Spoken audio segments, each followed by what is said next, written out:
ഫെബ്രുവരി 24 India UK വ്യാപാര കരാർ പ്രവർത്തിപ്പിക്കാൻ ചർച്ചകൾ ആരംഭിച്ചതായി റിപ്പോർട്ട്.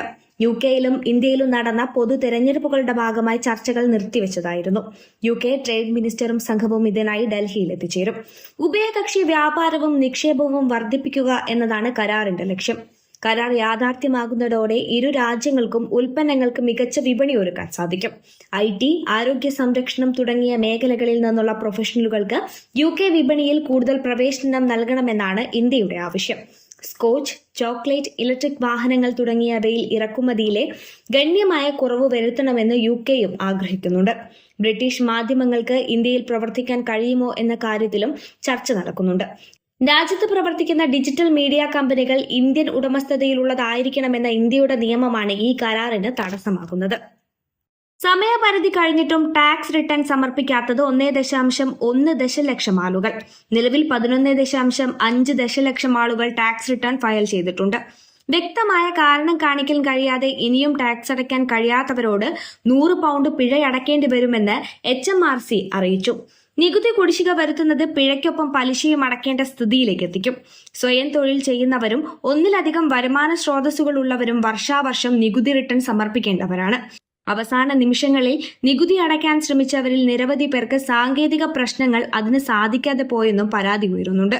മനഃപൂർവ്വം നികുതിദായകരെ ബുദ്ധിമുട്ടിക്കുന്നതിനും ഓൺലൈൻ സേവനങ്ങൾക്കായി പ്രേരിപ്പിക്കുന്നതിനുമായി മോശം ഫോൺ സേവനം നൽകിയെന്ന ആരോപണം HMRC നിഷേധിച്ചിരുന്നു. ബ്രിട്ടൻ യൂണിവേഴ്സിറ്റികളുടെ നിലനിൽപ്പിനെ പ്രതിസന്ധിയിലാക്കി കുടിയേറ്റ നിയന്ത്രണ നിയമങ്ങൾ. സുഗമമായ നടത്തിപ്പിനാവശ്യമായ പണമില്ലാതെ വലയുകയാണ് യൂണിവേഴ്സിറ്റികൾ. ഇതോടെ ചെലവ് ചുരുക്കിയും ജീവനക്കാരുടെ എണ്ണം കുറയ്ക്കുകയുമാണെന്നാണ് പുതിയ റിപ്പോർട്ട്. 10,000-ഓളം പേർക്ക് താൽക്കാലികമായും അല്ലാതെയും ജോലി നഷ്ടപ്പെടാം. ഗവേഷണങ്ങൾക്ക് ഏറെ പ്രാധാന്യം നൽകുന്ന ഗസൽ ഗ്രൂപ്പ് ഓഫ് യൂണിവേഴ്സിറ്റികളിൽപ്പെട്ട 2 യൂണിവേഴ്സിറ്റികൾ ഉൾപ്പെടെ ഈ നയം സ്വീകരിക്കാൻ ഒരുങ്ങുകയാണെന്നാണ് റിപ്പോർട്ട്.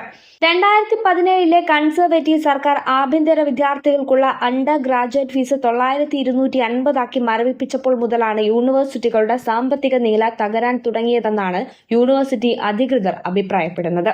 വിദേശ വിദ്യാർത്ഥികളുടെ ഫീസിനെ ആശ്രയിച്ച് മുന്നോട്ടു പോയ യൂണിവേഴ്സിറ്റികളുടെ അവസ്ഥയും ഇതുപോലെ തന്നെയാണ്.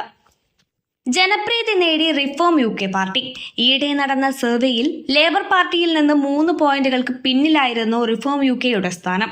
എന്നാൽ പുതിയതായി നടന്ന സർവേയോടെ ചരിത്രത്തിൽ ആദ്യമായി ലേബർ പാർട്ടിയെ മറികടന്ന് 4 പോയിന്റുകളുടെ ലീഡ് നേടിയാണ് റിഫോം UK എത്തി നിൽക്കുന്നത്. കഴിഞ്ഞ തെരഞ്ഞെടുപ്പിൽ കൺസർവേറ്റീവുകളെ പിന്തുണച്ച 4-1 വോട്ടർമാരും ഇന്ന് റിഫോമിനെ അനുകൂലിക്കുന്നവരാണെന്ന് സ്കൈ ന്യൂസ് പുറത്തുവിട്ട സർവേ വ്യക്തമാക്കുന്നു. തെരഞ്ഞെടുപ്പിൽ വൻ വിജയം നേടി അധികാരത്തിലെത്തിയ ലേബർ ഗവൺമെന്റ് ജനങ്ങൾക്കിടയിലെ റിഫോം പാർട്ടി നേടുന്ന സ്ഥാനം കണ്ട് വിയർക്കുകയാണ്.